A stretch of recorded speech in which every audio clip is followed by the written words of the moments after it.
Well, good evening, everyone, and welcome to our virtual information night session for Fulton Academy of Science and Technology. My name is Billy Jo Falsgraf, and I'm the Communications Director and New Family Liaison at FAST. In tonight's session, our principal, Mr. Viner, he's going to share details about what FAST is, what makes us unique, and what we have to offer your student. Following the presentation, there will be time to answer questions. And during the presentation, anytime you have a question, please enter it into the chat feature. As we go along, I may answer questions I can, right away. Some I will save for the Q&A session at the end. But please remember to type in your questions anytime in that chat feature. So thank you for joining us. Welcome. And with that, I'm going to kick it off to Mr. Viner. Thank you, Billy Jo. And thanks to all of you that are interested in learning more about the Fulton Academy of Science and Technology. My name is Stan Viner. I'm the principal of the school. And I want to start by sharing a little bit about who I am because it's very much tied into the school itself. So I have been in private school education. I've been in private school for education for over 20 years as a principal. And at a certain point, I wanted to return to the classroom. And so I ended up getting a job as a third grade teacher at Fulton Academy. And I had a wonderful experience teaching my third graders. There were 20 boys and 2 girls. And it was just a great experience. And one of the things that I loved about FAST was the fact that it reflected my philosophy of hands-on education, child-centered and innovative and busy and exciting and kids get to talk and we have to listen a little more than we do in other places. And so that was really a great experience. And I thought that I had found my home till whenever I wanted to retire. But I did get headhunted to help a school in Las Vegas, a small school, and I left FAST. But getting out there, I discovered that they were in financial trouble, and they had not done a good job of getting their finances in order. And I actually ended up going out there to help them close their school. And then I came back midway through the year and asked FAST if they had anything I could do. And they offered me a position as the 8th grade science and social studies teacher, which I was so excited to be back. And in 8th grade, teaching that level, again, I was thrilled. And at the end of that year, I was so ready to say, this is where I'm going to be until the end of my career. However, life has a strange way of twisting around. And by that time, they didn't know that I had administrative experience and they were having a leadership crisis. They ended the year without a principal in place. And I was just praying and waiting for somebody else to come forward. And that wasn't happening because I wasn't going to let the school go down. But nothing was happening. And then finally, my wife said to me, and I'm cleaning up what she said, your daughter's getting married in July and you're going to Alaska and you are going to be asked by them and then you're not going to have enough time. You're going to get stressed out. So go ahead and apply already and get it over with. So I did because I listened to her and I was listening to her and I applied and I ended up getting the position. And I've been in that role since. And again, it's just, it's really one of the most meaningful things I've done. And it's, we're about to share with you a little bit about the school. Just for those of you that have done a little bit of reading, you should know we're in Roswell, Georgia. We are a STEM certified school. We are fully accredited as well. We're in our 5th year and we are just really excited about our future. So at this time, I'm going to switch over to our slideshow so that I can share with you some visuals. And at the end, obviously, you can ask questions in chat And then afterwards, at the end, those questions that couldn't be answered, I'll be happy to answer them. So to begin with, FAST was formed by parents in Fulton County that wanted to create a school of the future. And all of the folks that were involved were people that had been at another charter school that had unfortunately closed. And they really didn't want to give up on their dream. And so they reorganized and they formed Fulton Academy of Science and Technology. I'm putting up a lot of words, and this is not to confuse you or to force you to read it. Just look at the yellow highlights. This is the mission of the school. Every organization has one, but mission statements tend to not be paid attention to after they've been written. We pay a lot of attention. And one of the ways we do so is that we've created some mantras based on our mission that allows us to continually refer back to why we exist and what we're about. So you see words like design thinking, problem solving, STEM, creativity, innovation, problem solving, and diversity. And this really is what makes up our school. It's not just that we're a STEM-based school, but it's that we're committed to doing so in a fully diverse environment. The school was founded with the inspiration from a book by Susie Boss. And in the book, she describes qualities of student innovators. And you see all the words that you want to see, for a school. Some you don't always see, like being a risk taker. Allowing children to fail and learn from that, and that it's okay to do so. Helping kids develop their ideas and make them realize that you aren't born creative, you are creative. We have to pull those things out. Actually, one of the very exciting things in the history of our school was our first graduation 2 years ago when Susie Boss came and was our graduate keynote speaker. And what was very exciting about it was the fact that she had gone into the classrooms and done some observations and came back and shared stories about some of the projects that our 8th graders had created for their capstones project. And she built in to her speech some of the things that were going on to FAST and how it dovetailed with her vision of what education should be. So this is our mission statement broken down into building blocks. And that's how we remember what we're about. We're building for the future. We're a culture of innovation. We're child-focused, many peoples, one community. You're going to hear things referenced in different contexts throughout this presentation because we have a very holistic approach to our program, and our programs provide support for more than one concept, one idea, one direction. And you'll follow along and you'll see what I'm talking about. So I want to first start by talking about our diversity. This is a really important part of our school.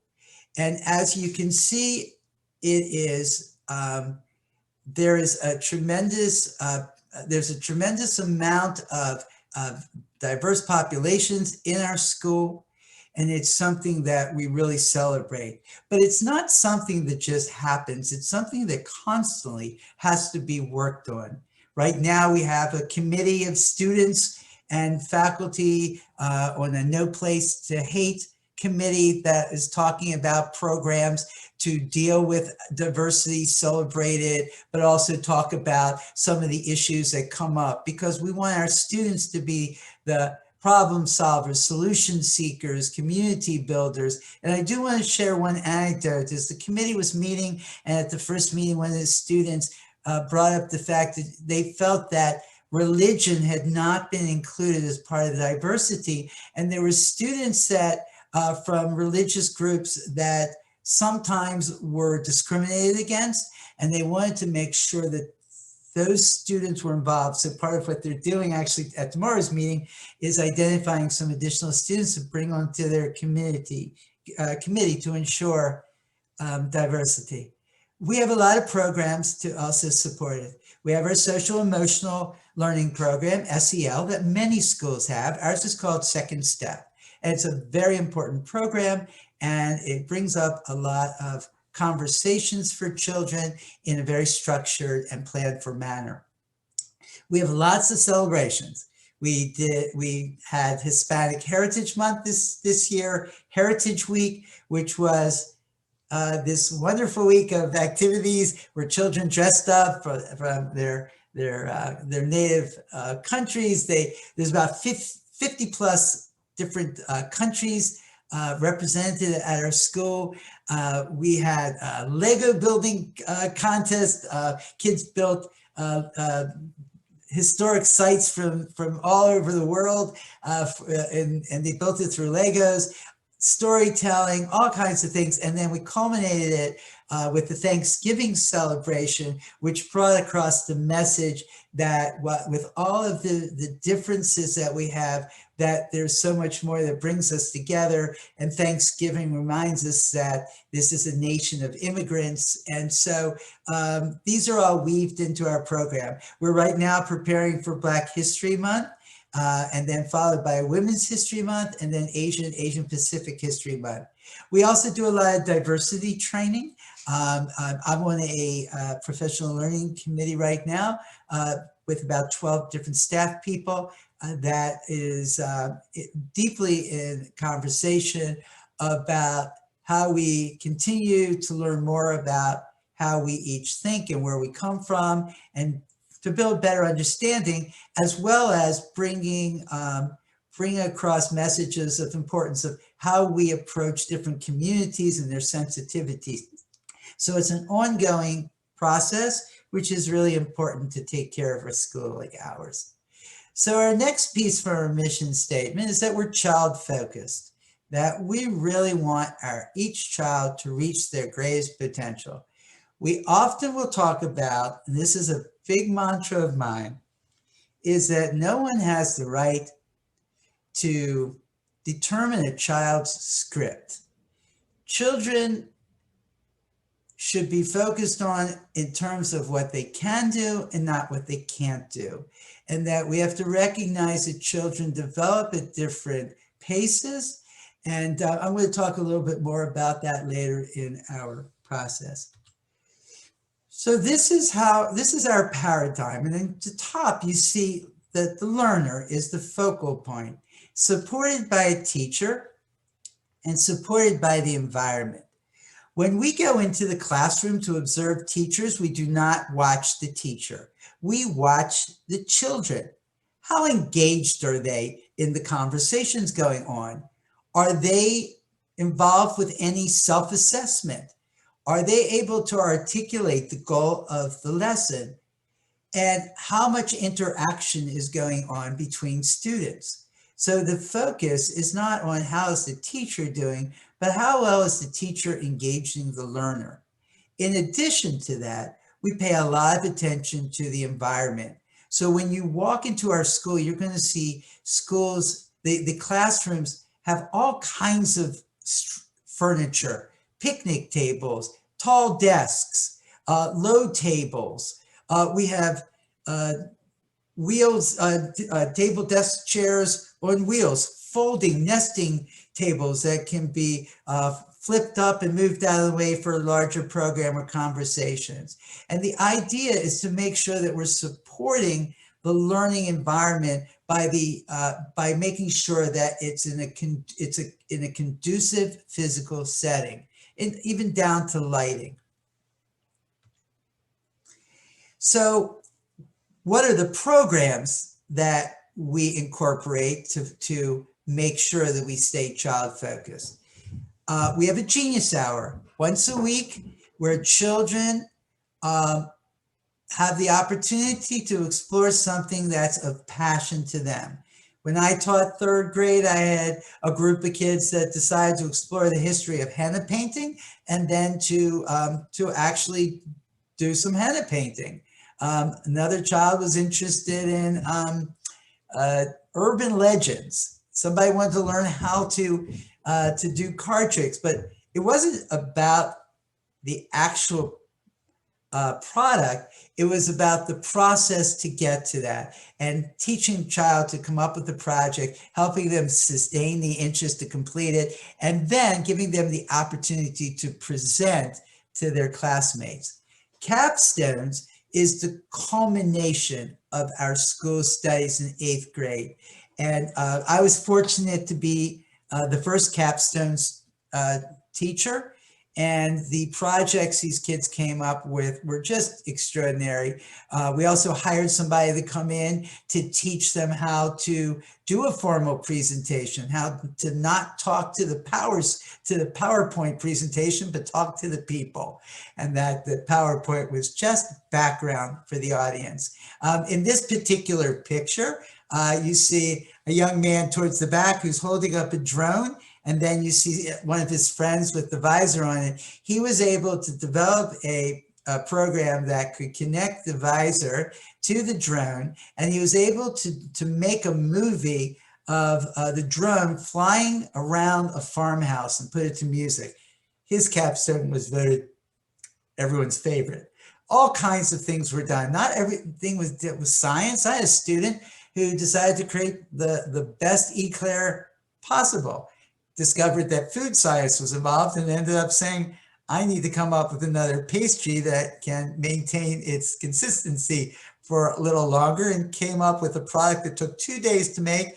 And his culmination was sharing some of those pastries at the presentation at the end of the year. So these are the kinds of things that really get kids involved, and they're on their own to do it with guidance from staff, but they should in 8th grade be able to do something like this. Innovation is taught 3 days a week in grades K through 7, and they focus on each grade is an age-appropriate problem-solving experience, gives children to brainstorm, to come up with ideas on how to come up with a solution to a problem, and to be able to share that with the larger community. I've already mentioned the No Place to Hate committee, and the focus there is that students actually have to run the committee. There are staff people in the committee, but the chair people are students, and they'll be running the meeting tomorrow. We have an active student council, and I put Study Island on here. Study Island is a program that's connected to our data diagnostic program called MAP that we do 3 times a year to make sure that we can stay on top of students' learning and growth, what their deficiencies might be, where they might be excelling. And we have a program called Study Island that has an algorithm that allows a child to go on, and the computer program will choose questions and activities to help work with the child on an area of weakness. And that's a really great component of our program. So just to be sure that we know that we do a lot of different things that you would find in any school. So we teach the whole child. We have art, music, computer science, health, PE, after school clubs. I'm reading this, I'm sure you can read it yourself, but I don't know. I'll just give you a little background here. And we added sports this year. Sadly, we have not been able to engage, but our sports program is now in place, and we do participate in the Fulton County School League. We also have a robust TAG program. About 40% of our students are in TAG. One of the things that's different about TAG than most public schools is that often students are taken out of the classroom for an entire day. That is not our philosophy. Our philosophy is we want our students integrated in the regular program throughout the week. And so what we've done is divides a program in which TAG is taught through the science program. Now, our students are in science 5 days a week, starting in kindergarten. In middle school, we add social studies as another TAG class. And just to just to add a little further, we do accelerate students. If a student, we'll accelerate a student in math by up to 2 levels, and we'll accelerate a student in ELA by 1 level. That is based on strict criteria that's determined by the school. But so we do have high school credits, high school classes that we offer at the school: Spanish, physical science, language arts, math, I forget which, geometry, algebra, and coding. So these are all classes that students can get credit for in high school if they qualify. And then we go to being a culture of innovation. So how do we help inspire children to think for themselves, be creative, get out of this mindset that school is 4 walls and, you know, you memorize and there's other stuff to do in education. We want to get their minds working. So the curriculum that we choose is designed to support this concept. So we provide Singapore MAP is our math program. FOSS is a hands-on program designed by folks at Stanford University. Coding is a requirement. It's a core class, begins in 6th grade. Then of course we have one-to-one technology. Everyone has their own device. And again, we mentioned Innovation Hour, Genius Hour, flexible seating, academic teams. And you see, I'm starting to repeat certain things, but innovation is child focused, but it's also helps us to inspire our students to think outside the box. Singapore Math is a really unique program. It's more often found in private schools, but the idea is to allow students to begin to develop the abstract ability to grasp math. But we break it down into a lot of hands-on materials. Students use a lot of manipulatives in the younger grades. At the bottom, you see bar graphing is a huge part of the program. And sometimes, when I taught Singapore Math, I loved it. They'll provide students with a very simple problem because they're not concerned with the answer. They want to see how many different ways you can solve that problem and recognize there's more than one way to think math. So it really puts a tremendous amount of emphasis on this idea of mental math and alternative methods. What typically happens is our students start to progress at a higher and faster rate. Students that would come into the school that didn't begin in fast, we're able to easily adjust them. It takes about a month. Some kids, it's very simple for them to move over. Others need a little bit more support. But there is a little bit of an adjustment when students move over if they're not used to this way of thinking about math. But it does not take them a long time to adjust. So, and these are examples of some of the kits that we use in science. It's a lot of experiments, a lot of hands-on. There's a great online, which of course, in this environment, we've had to deal with a lot more, but there's a lot of hands-on virtual experiments that we're able to do, which has been very supportive in the current environment that we have. We have a lot of different athletic competitions. We participate in Science Olympiad, Math Counts, Spelling Bee, Geography Bee, and we are very involved with Technology Fair. There's been more than a few times that we have had the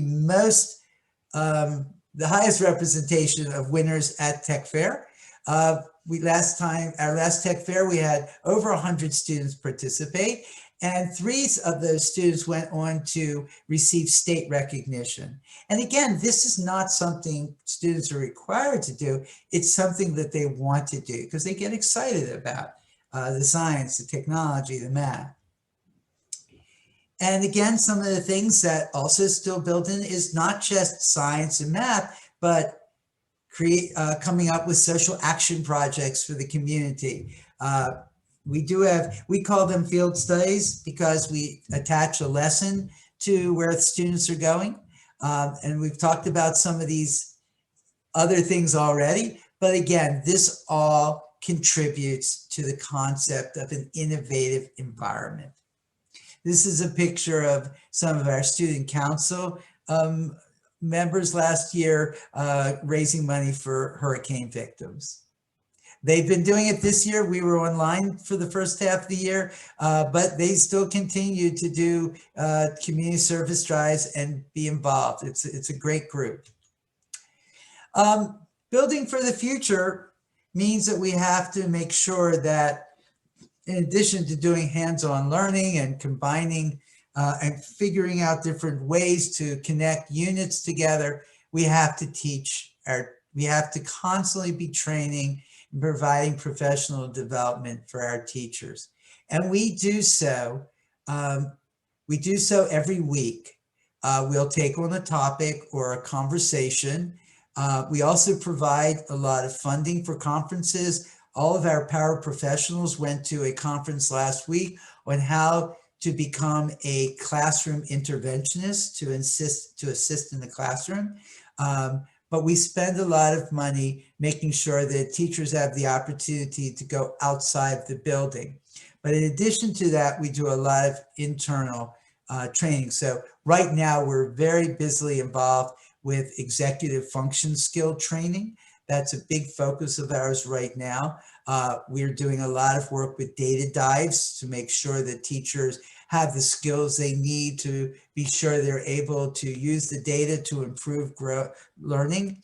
But every week we have different programs, and we have lots of professional days where we're able to delve more deeply into some of these areas. But it's a very important part of our program. And we end class early on Thursdays so that our staff can have that time carved into the day. And we'll get back to schedules later. There's just a little picture of design thinking, which gets incorporated into all of our curricular areas, from science, innovation, Genius Hour, etc. But the idea is that students think about the concept and they break it down. They begin to create their timelines and they problem solve the issues and challenges that come up. But it's based on this concept of design thinking.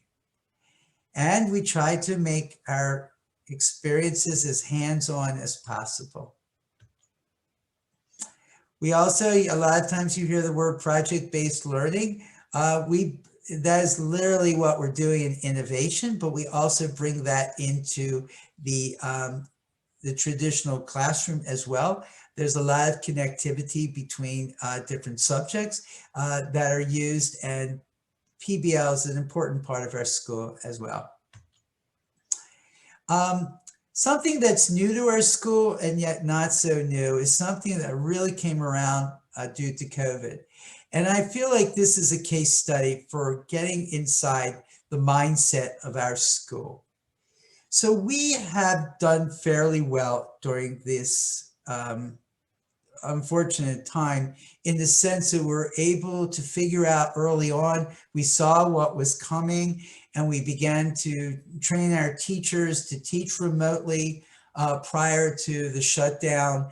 And we're in good enough shape that we're able to do our diagnostic map testing at the end of the year to see where we were, and to continue this year with a pretty sophisticated program. We have, now that we have brought children back into the school, we have a hybrid model, but the teachers are still teaching both the remote learners as well as the students who are face-to-face, and we have a system in place for that. One of the things that came up during this period of time was we noticed that students were starting to fall behind and turning in their work.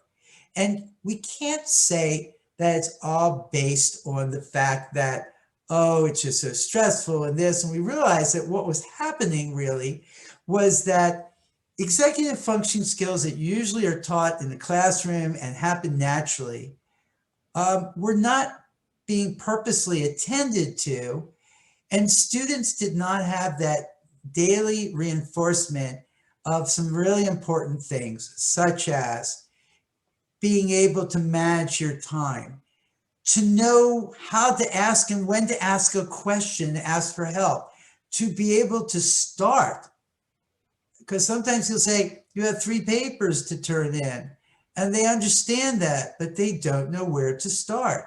These are executive function skills. And unless students learn these skills, they will be at a disadvantage. So what we ended up starting to do is we pulled a number of our staff and we turned them into executive functions of interventionists that started working with kids individually to help them begin to develop the skills to be able to get out of this rut and be able to move forward. And we have been treating executive function skills for a while as an intervention, but what we are doing moving forward is we're embedding executive function skill training throughout our curriculum, and it's going to be a cohesive part of our curriculum moving forward. So we're doing a lot of training. Not only that, but we have a 5-part parent training program that's going on for executive function skills. And probably the easiest way for you to relate to what I'm talking about is you tell a child to clean up their room. And one child just gets right to it, picks everything up, makes their bed, bless their hearts. And then you have another child that's staring at you like you are speaking another language. And you think, how ridiculous. Why aren't you doing what you're supposed to do? It's because the child doesn't know where to start. And so you have to teach the child how to think about what they're going to do. Well, let's start by picking things up off the floor. They need to learn the steps. They need to organize. That's a good example of what executive function skills are about. So we have to teach our children and not assume they're going to know how to do these things. But I mention this because this is the way we function at our school. We're constantly reevaluating what's going on and how can we do better. So how do we do all this? Well, we have a longer day. We go from 7:40 to 3:20, Monday through Wednesday, and on Friday. Thursday, we have a shorter day so that we can have staff development. We do provide aftercare, 3:45 to 6:30, and of course, on Thursdays, 2:45 to 6:30. We typically follow the Fulton County calendar, but we do have some modifications. So for instance, this year, we have a mini break in March, which is something that we created to give our families a little break. We also, again, after school, we have programs that are it's not just childcare, but also after school clubs. Some of the examples are on here. And so we have a lot of students who do participate in after school clubs that aren't in aftercare, they just come for the program. We also have a dress code. And we feel really strongly about our dress code because the idea here is that we want children to focus on learning. And sometimes when children are left to their own devices and they can dress as they want, a environment can develop of haves and have-nots and students wanting things that their parents can't afford. And that shouldn't be part of the school day. So we want to de-emphasize these differences. And one of the ways we do that is by having students follow a uniform. And it makes a huge difference. And for those of you who have picky kids, there's nothing better than having your child choose between a white shirt and a blue shirt, and that's it. Also, just so you're also aware, we will provide financial support. Nobody should stress out about, well, I can't afford the uniforms because one, we have a gently used sale where items are for sale for $2 or $3 a piece. And two, if there's items that can't be, that family can't afford, we will make sure that that is not an issue. So it's never to be a concern, but we're big believers of uniforms. Now, how do you get to and from school? We have some bus service. We have several buses that we use through Fulton County, but most of the parents arrive by carpool. We do encourage people combining their efforts. We also do have shuttle services. There's a shuttle service that typically runs from South Fulton to Roswell. Some of these are arranged by parents and others are just private companies that are offering, and people pick that up on their own. So there are a variety of ways to come to and from school, but that is something you have to take into consideration with your planning. The easiest thing to do sometimes is just arrive a little later after carpool is mostly over, or get there a little early before it gets very busy. So as you're thinking about our school, we want you to make sure that you're thinking about, well, how's my kid going to fit in here? How's this going to be, how's this going to work? First of all, as I mentioned to you before, we are a public school and we accept children of different abilities and learning styles to our school. We have a blind lottery. So we have no determination about who gets into the school. As I mentioned, we have a lot of students in TAG.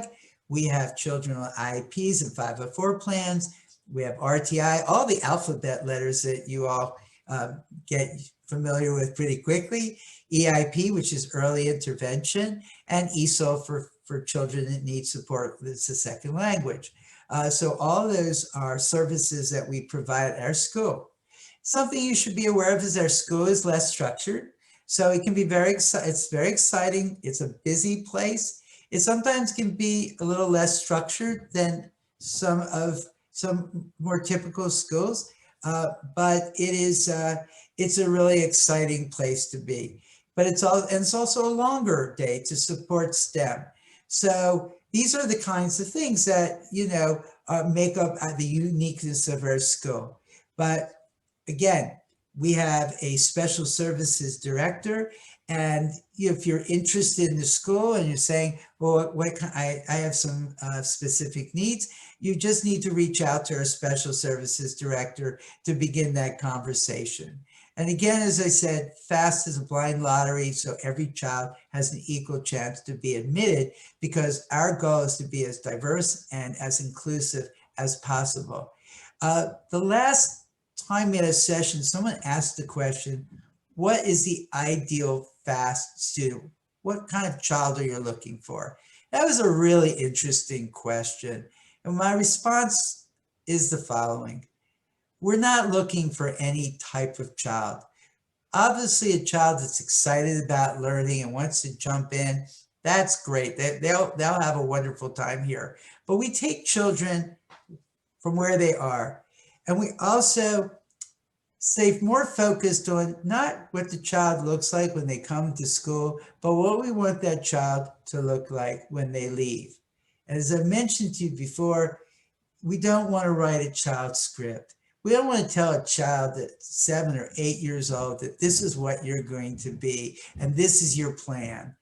I've been doing this for a really long time, and I have seen children pop at different times. I've seen kids who are really average in their studies that suddenly in middle school or high school, they just it all comes together and they become superstars. So when we're providing our education to our children, we are providing with equity. Everyone takes coding in middle school. Everyone's involved with innovation and Genius Hour. We don't pull children for those programs because we want them to have the experiences that are important for them to develop into whole people. So for us, that's our philosophy, and so we don't know what kind of children we're going to have coming into the school, but we know what kind of children we're going to grow, and we have a very purposeful plan to do so. So joining the FAST community, our lottery is open and it will close February 3rd at 12 p.m. And then we will have our lottery. It is televised, but you don't have to watch it. It's not the most exciting thing, but some people actually, they watch it, and when we let people in the building on a more regular basis, some people actually came to listen in person. But the lottery will be it will be live, and if you do not get in, that does not mean that you will not get in. What typically will happen is there are certain children will be accepted and they decide not to come.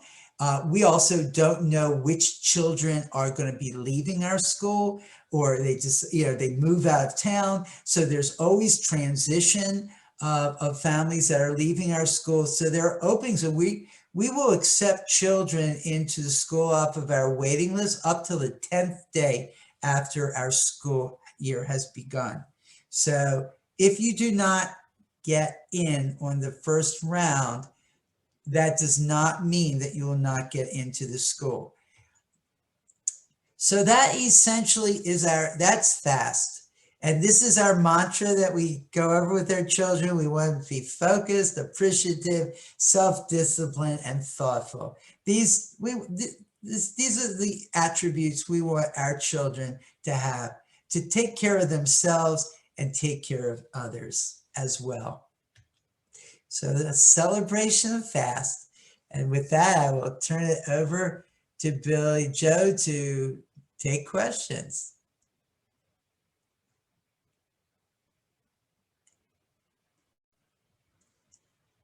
Billy Joe, I can't hear you. I'm so sorry. I was saying I've been typing away trying to answer a lot of the questions online. I do have a few that I'll ask you. The first one that popped up, are there minimum requirements or credentials for teachers who work at FAST? Yes. We expect our teachers to be accredited if they are, some of them may be taking the alternative track, such as the Georgia TAP, but everyone has to be in a program or certified. Most of our teachers are fully certified, and however, some of them are in the process of getting it, but if they pass their GACE test and are qualified to teach the subject, which is something that's critical for us, then we will allow them to teach. But we have fairly high standards, so we don't accept teachers that do not have the credentials. Okay. Does FAST follow Common Core standards or other programs? We follow the state standards, which I'm sure are embedded in some ways with Common Core, but that's not a term we use at our school. We look at the Georgia state standards, and then we figure out how they're going to fit into our program, because we know that when our students leave our school, they are going on to other public schools. A lot of them this coming year are going to Innovation. A lot of our students are going to the Innovation Academy. But we know that they're going to be re-entering into mostly public schools in Fulton County. So we want them to be as prepared as possible to do so. So we follow the standards, Georgia standards, but I'll say like something like FOSS, the science standards, they get mixed up in the FOSS kits. We do them all, but we do them in a different order than they might at public school, because it's embedded in an integrated program. Okay. Does the school operate at the same pace for core studies as the public schools, or is it faster? It depends on the class. We have advanced classes, accelerated classes, and we have classes that are grade level. I would say though that, our grade level classes are engaged with Singapore Math, all the same materials. I will say that one of the things we've noticed through our data, and we've just reapplied for our charter renewal, we should be getting, we fully expect we will be getting that notification soon. But the longer our students are at our school, the greater their improvement in growth. That there's a direct correlation with the amount of time they spend in the school with the growth of their abilities. So students may start out on level and move up. They're not tied to a particular class, a particular level. Again, it goes against our philosophy. Okay, how do you place students academically? Do you use iReady for placement reasons, or do you administer similar tests? We do not purposely, certainly when students are coming in the younger grades, our primary assessment tool, aside from formative evaluations that teachers are doing on a regular basis, is we use MAP. And MAP is able to help us track the growth of students. And MAP can be used to help us pull out a student that we think, like if a student were to score a 95 to 96% or more on a particular area, we're going to red flag that child to be further tested as to whether they're ready for acceleration or not. So we use the data, we use teacher observation, but we use FastBridge, which is a Fulton County program as well, as a screener to ensure that students that might have a deficiency, an area of weakness, we can address that early on before it becomes a disability. And so we do a lot of early intervention. There's not a labeling for that. Children aren't in a specific program. It's just that they may need some additional support, like a tier 2. There's tier 1 is your typical student. Tier 2 needs some support. Tier 3 is primarily like IEP 504. So if we have a child that tests in the Tier 2, we're going to put intervention programs into place, and depending on the level of the intervention, the child might get it in the classroom, or they may be pulled for additional support so that we can address that targeted area and get them back into the classroom. So I hope that answers the question. Okay. In traditional public school in Fulton County, kids get 5 to 15 minutes of true instruction with a lot of downtime. Does FAST have a longer instruction period and less downtime with a longer day? It's the way our schedule, they usually have about an hour per subject. And it's depending on the grade level. It's usually, there's obviously a minimum of an hour for math and science, and there's we break up reading and ELA. So all the core classes are given the time that they're needed. Some of the work obviously is going to be frontal, but a lot of it is group work and independent work that the teachers are working around, so children can work at their own pace, and also to be able to work in groups. So I would say that there's a lot less frontal teaching. So it's a lot more hands-on. Okay. Are computer laptops offered to students for use during school hours for various subjects? Yes, every child's assigned in kindergarten, first grade, they use iPads, and in second grade through fifth grade, Chromebooks, and then PCs in middle school. So, so every child has their own device. Okay. One parent asked, does computer science begin with typing and other key computer skills for lower grades? Right. So computer science, it encompasses a number of things. So children start to learn Scratch, which is a basic coding program. They learn digital citizenship. They learn they basically learn all the components about how to use the computer and to go over the basic programs, a little bit of keyboarding, so that the students, by the time they get to 6th grade, they're really ready for coding. BrainPop, which a lot of schools use, has a coding program that's built into it, and our computer science teacher uses that as well. Sometimes the kids don't even know they're learning coding while they're doing it. But the computer science program is very purposely designed so that each grade level we rotate back in, so those messages of digital safety, digital citizenship, basic things like don't share your password, which needs to be said about 1,000 times every year because they're kids, but those types of things are covered. So computer science builds towards the coding that kids get starting in 6th grade, 5 days a week. Okay. How is lunch handled? Can children bring their own, and are they allowed to bring nut foods? Oh, wow. Okay, so that's a purposeful question. I'm going to answer it correctly. So here we go.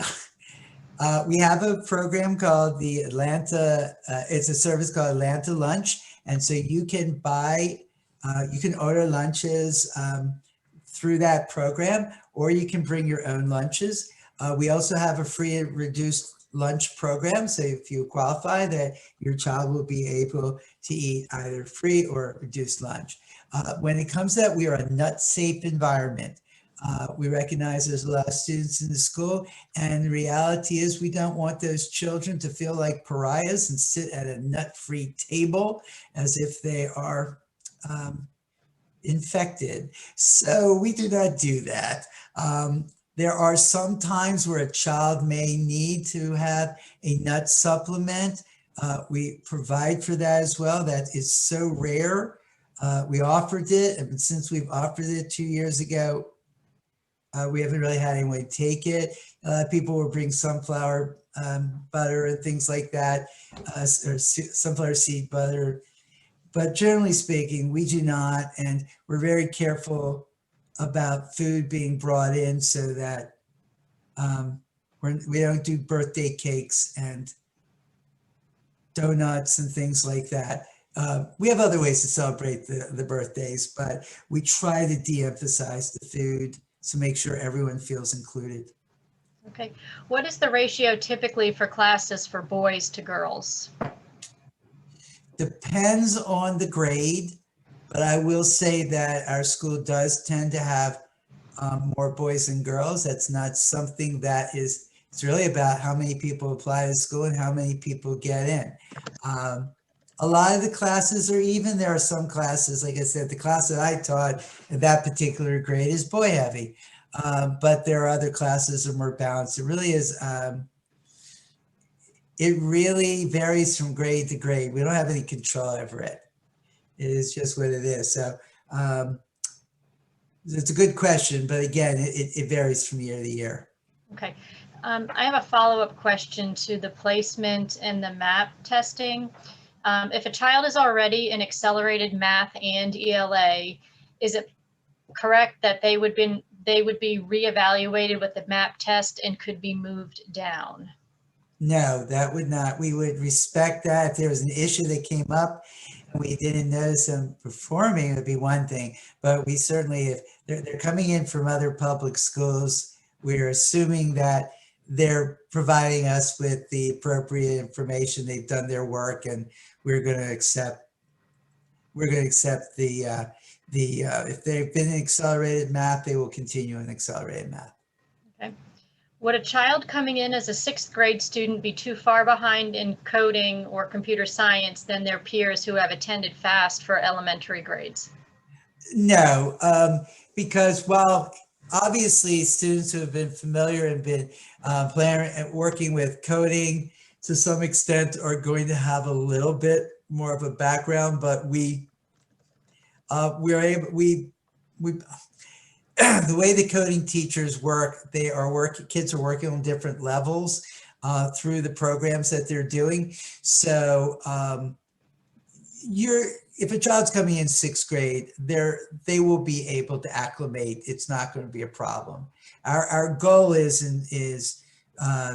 in sixth grade that it just becomes a discipline, and students do get credit for it in eighth grade, and in some cases seventh grade, they will get high school credit for coding. How does FAST handle disciplining of students? Well, we don't have any discipline problems, Ms. Falsgraf. Our children are perfect, they're wonderful and delightful. But in those rare occasions where a student steps out of line, our approach is conversational, resolution-based. If a child were to get into it with another child, and often they will find themselves sitting across from that child, and everyone's parents will be in the room as we work out the issues and make sure that everyone understands what the ground rules are at the school. So we do have a dean of students that pays attention, works with it, as well as a counselor. We also have some programs that are really designed to help diminish this as much as possible. The SEL program is very effective. We also have a house program. So starting in third grade, children are divided into 6 different houses, and they become groups that start to, they're led by the 8th graders and 7th graders. And it really does help build this sense of community. Do we have problems? Yes, we do. And when we do it, we go into overdrive and start having conversations until they don't want to have conversations again. But what the most important thing is there bullying at our school? Yes, there's bullying at every school. That just happens. It's how you approach it and how you address it. And that's what we want, is for students to internalize the culture, that this is not okay to do. Our goal is to make sure that a kid will turn to another kid and say, that's not cool, don't do that. Or they're going to come and they're going to stand next to that kid and say, it's okay, are you all right? To us, it's not about being top down with discipline. It's also about making sure that students take ownership and awareness. Our numbers in terms of incidents have dropped significantly over the past few years. And again, it's, every school is going to deal with it. Every school is going to have these problems. And certainly when we bring new students into the school, there are kids who do not understand what it's like to be in a multicultural environment, and that certain name calling and things that they've just done are just not going to happen. We do a new student orientation to start that process, to explain to them, what does it mean to be part of a diverse community? And these are the things we have to do in order to be able to respect each other, and we have our boundaries. So we start that from the moment they come into the school. Okay, what coding languages are introduced to the students? So in the younger grades, it's going to be Scratch, and then a variation on JavaScript, which is VidCode. In middle school, there's several different languages, but obviously it ultimately will lead to Python. Okay, what is the cell phone policy, especially for middle schoolers? When they're in 8th grade, they're allowed to use it at certain times. Invariably, we take them away and they learn to use them properly at certain times. But cell phones are kept in their lockers or their cubbies. We do not have them walking around with them unless it's a specific activity where kids are supposed to use it. But our cell phones are that we do give 8th graders that privilege to use it before school, to be able to use it during recess. Oh, no one's asked about recess. No one's asked about recess, unless I missed a question, which is entirely possible. I mean, I don't know how we cannot ask a question about recess. It's very important. I may have missed it. We like recess. We have recess twice a day for our K through 5, and we have a half-hour recess for our middle schoolers each day.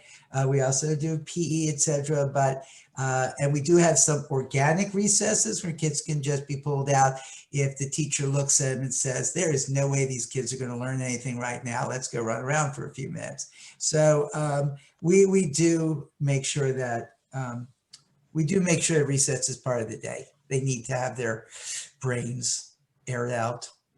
Okay.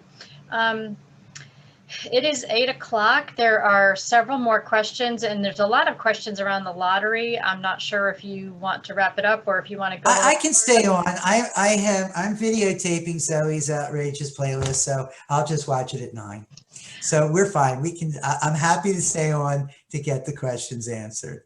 Okay, a follow-up question to recess. How long is recess for K-5? And then after that, the next question is going to be, what is the homework policy? So okay, half-hour recess for around lunchtime, and then a 15-minute recess another time during the day.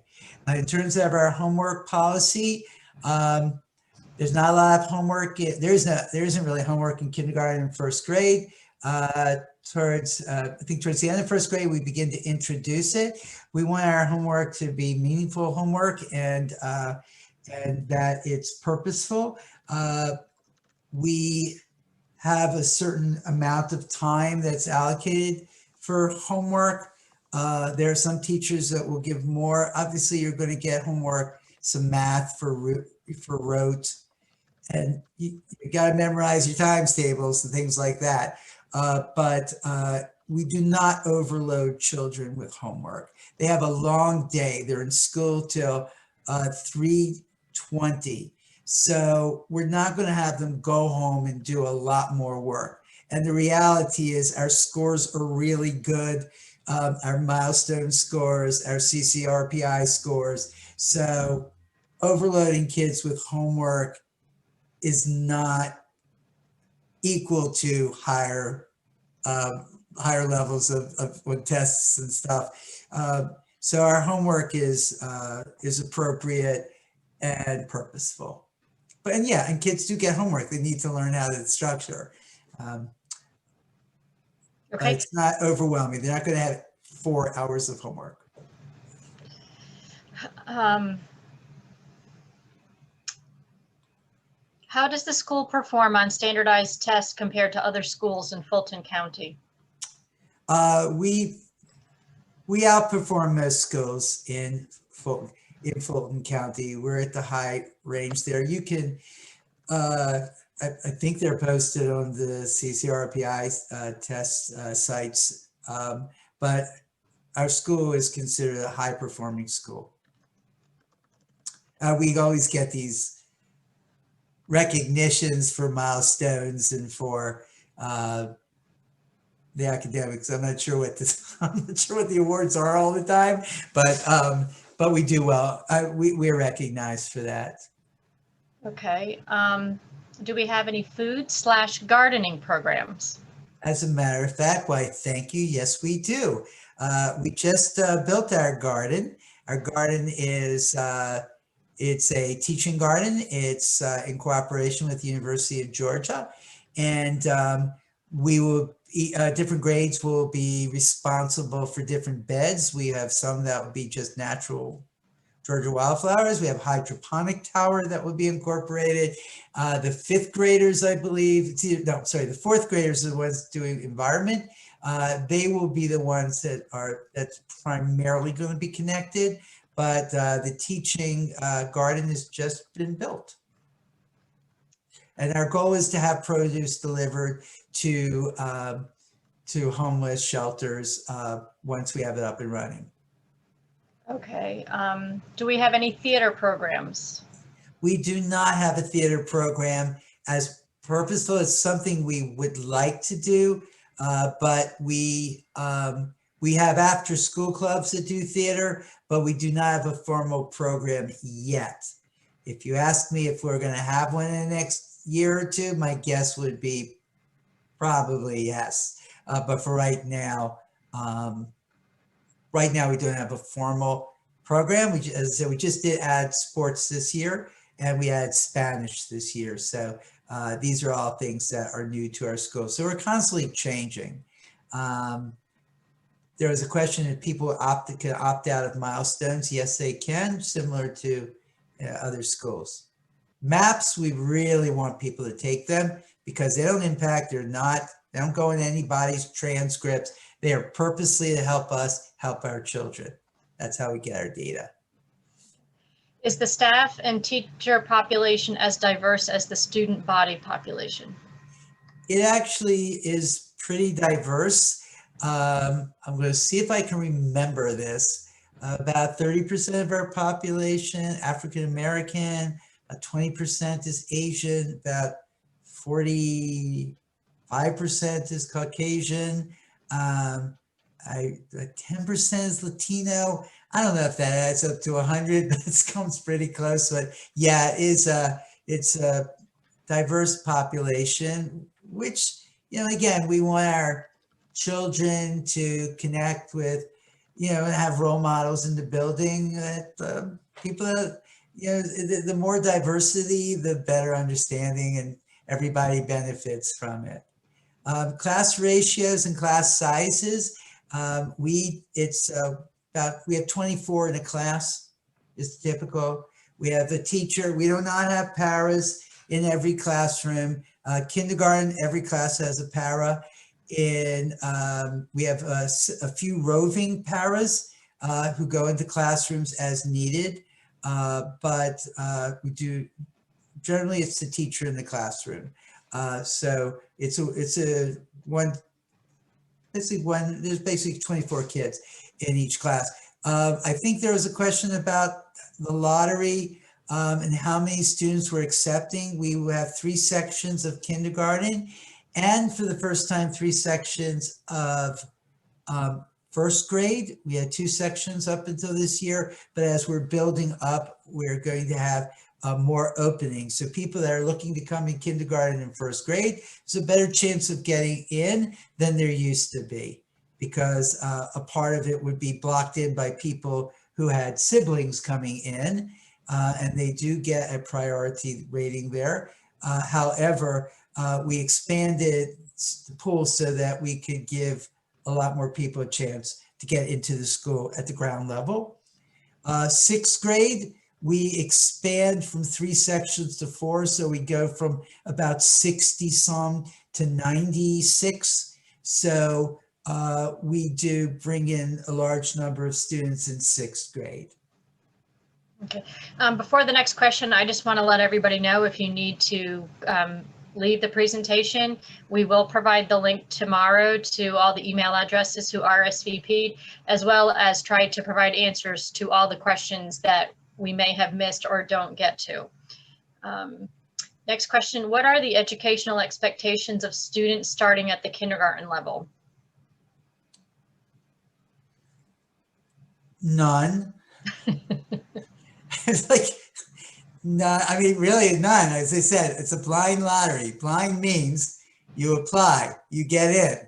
You know how to read a Harry Potter book? Shame on you for giving your child Harry Potter in kindergarten. But if your kid's reading, great. But if your kid is been playing with dolls and trucks and just not gotten around to it, welcome to FAST. We will teach your children. Okay. How is security handled for the school? Visitors on campus during recess, etc. So we have a policy even walking between the buildings that an adult is to walk with them. We are an open campus, so we need to be really careful about that. So when students are outside, they're outside with adults. Okay. How are the curriculum, textbooks, resources, etc. reviewed and evaluated over time, and how often evaluated? I would say that's a new process for us, actually, because remember, we're not a very old school. So we're literally just starting to put those into place, but evaluation cycle will be every 3 years for curricular pieces, and they'll be staggered. So we're not evaluating and assessing multiple curricula in 1 year. It's a good question, but yes, we do need to continue to observe how effective our materials are. Okay. Let's see. I think we've gotten the general gist. How I would you think rate somebody asked the about teacher? organized athletic programs. To answer the question, 7th and 8th grade, we have organized sports. We do have plans to do ultimate frisbee for 5th and 6th graders as well. We have the ultimate frisbee coach. We just need to have a team and a COVID-free environment, but we're ready for it. So we will have organized for it. Someone's asking, is there a high turnover? I'm not sure if it's a high turnover of students or faculty, so I'll answer both. I think they're asking for retention rate of teachers. This past year was 85%, which is pretty good. And about 88% retention of students that are not 8th grade. Okay. A parent is asking about the teacher-parent communications. Are teachers easily accessible or responsive, and how would you rate the communications? Well, teachers are expected to respond to a parent within 24 hours. Teachers also do have hours that they're available. So there's an expectation. I think our teachers are pretty good at staying in touch with our parents. And if there is ever an issue and it's brought to the assistant principal, we'll address it. But for the most part, we don't really have complaints. Teachers are expected to update their PowerSchool pages, which is our platform for learning, every week, which they do. And so things are constantly being updated, and that's primarily their source of communication with the parents. Okay. What is the advantage of taking my child out of a Fulton County school in Alpharetta to attend your school, especially at an elementary age? It's a different program. Your child will experience programs like Genius Hour and Innovation. They will be engaged in curriculum that is focused on students developing a manner of thinking that's different. Singapore Math and FOSS are specifically designed programs to focus students on becoming independent learners. So it's a very different approach. And it's an environment. One of our teachers was talking about today, she's also a parent in the school, but she said our environment is this environment. It seems like it's a relaxed environment. It's very structured, but it seems relaxed. Kids feel at home, kids feel at ease. There's a lot of excitement, a lot of talking, a lot of chatting, but it's about, it's a very comprehensive program. It's not as if the school is broken down into 1st grade level, 2nd grade hallway, 3rd grade hallway. That's not the way it works at our school. It's a community. And so you're going to see a lot more interaction of children with each other. And it's a different level of interaction with adults. So again, it's a different approach to education, and it is STEM based. Okay. We had a lot of questions about band and orchestra, and I've answered that. We currently don't have a band or an orchestra. And so one parent is asking, how do students manage when they move to a Fulton County high school if we don't offer that here? So I know at this point, our music teacher does a music club and does some band instruction and musical instruction after school. But again, at this particular point, our school it's a matter of choice for you as a parent, as if you want your child to be prepared, that may be individual instruction that you would be doing in band camp and other ways to make sure your child is getting the background they need. But at this particular point, in order to be a really great school, you have to focus on the things that that we really put the priority on. And again, somebody just asked, we do art? Yes, we do. Art, music, everything is there. So really, you do, again, as we talked about with the slide, you have to make sure that, is this the right school for my kid? It has to do also with their needs and their interests. And, so we hope we're the right school for you, but there's a lot of great schools. We think we're pretty wonderful, but there's lots of other wonderful schools. Do we teach phonics for reading or memorization/recognition? We use a program from Harcourt Brace called Journeys, phonics-based learning. Something, it's definitely a tool that's used in the younger grades as part of their introduction to reading. But it's we probably use about 3 or 4 different curriculum programs to address handwriting, phonics, language expression, writing. So our core is Journeys for our base, but we use it. I guess it's a good question. I haven't prepared an answer for that. It's a really, there's multiple strategies used in order to make sure that kids connect with the information. So we don't just stay with one program, and we pull in from a number of different resources to make sure the kids get everything that they need. Okay. There have been a few questions about asking if there will be an opportunity to meet grade level teachers or a representative from the grade level, or even some current parents or existing students to hear from them about the school. That's not in our program at this particular point. We don't typically have that level of interaction between our teachers.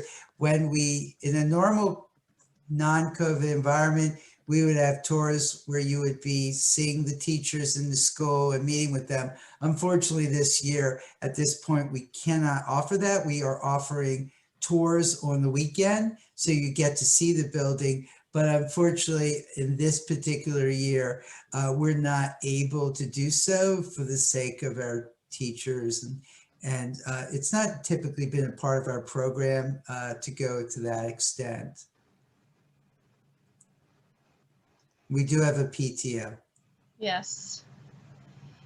I think those are the vast majority of the questions. Again, I will go ahead and look at the chat log to see if there's anything that we have missed. If I find something, we'll provide an answer with the email tomorrow where we include the link to the session. Mr. Beiner, unless there's anything else you'd like to close with. Just that, look, it's an exciting point. First of all, thank you for considering our school. Truthfully, the reason why our school is full is not because of tremendous PR campaign, it's word of mouth. Most of the people that end up coming to our school are doing so because of friends or things they've heard in the community. And that says a lot about our school. So it is a different kind of school. It's a very special kind of school. I encourage you to go onto our website. There's a few videos on there where you can see some of the kids and the teachers, and they go into talking about innovation in more detail. And there's literally a physical tour of the school. So if you're interested, please go to our website and look for some more. If you have further questions, please be in touch with Billy Joe. And if she doesn't answer them, you'll hear from me or one of the APs. But we want to make sure that we're available for you because you're making a big decision for yourself as parents. You want to make the right decision, and we want to help you in any way. So thank you for considering our school. If you end up there, I guarantee you it's going to be a wonderful experience for you. It's a great place. Great. Okay. Well, thank you, Mr. Beiner, and thank you to everyone for joining us tonight for this session and for hanging in there. We went a little longer than expected, but there were a lot of questions.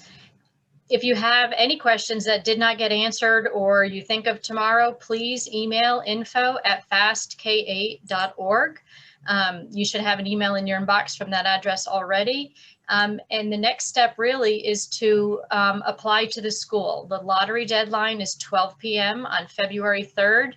If you apply at 12:01 p.m., you will be outside of the lottery and at the bottom of the wait list. So make sure to apply before 12 p.m. on February 3rd. You can do it tonight, you can do it tomorrow, you can do it February 3rd at 11:59 a.m. As long as it's before 12 p.m., you have as much of a chance of getting a seat as anyone else in the lottery. So thanks again.